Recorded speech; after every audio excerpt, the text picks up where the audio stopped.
Good morning বন্ধুরা, মামনি ব্লগে সবাইকে স্বাগত। বন্ধুরা, ঘুম থেকে উঠলাম সকালে, দেখছো মশারির ভিতরে আছি। বসে বললাম এখন উঠে যাব, ফ্রেশ হয়ে আসবো। আর মামনি সকালে আগে থেকে উঠেছে, এখন বাজে সকাল 5:30। অত তাড়াতাড়ি উঠিয়ে দেয়। তারা উঠে দেখতে পাচ্ছেন তোমার ধুতে হবে।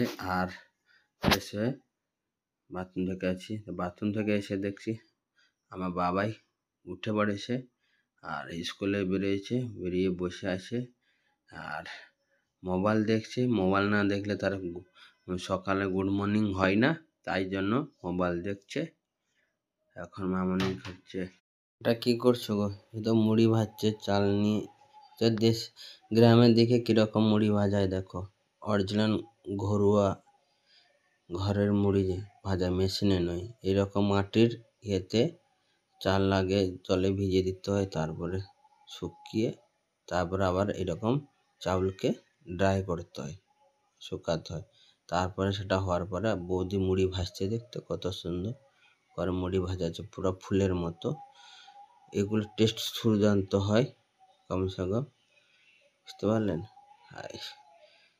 বৌদি হচ্ছে ভিডিও কেন করছো, তাই জন্য করলাম আপনাদের দেখার জন্য ভিডিও তুলে ধরলাম কি গ্রামে মুড়ি কীরকম ভাজায়। এখন তো গ্রামে গ্রামে মেশিনও হয়ে গেছে।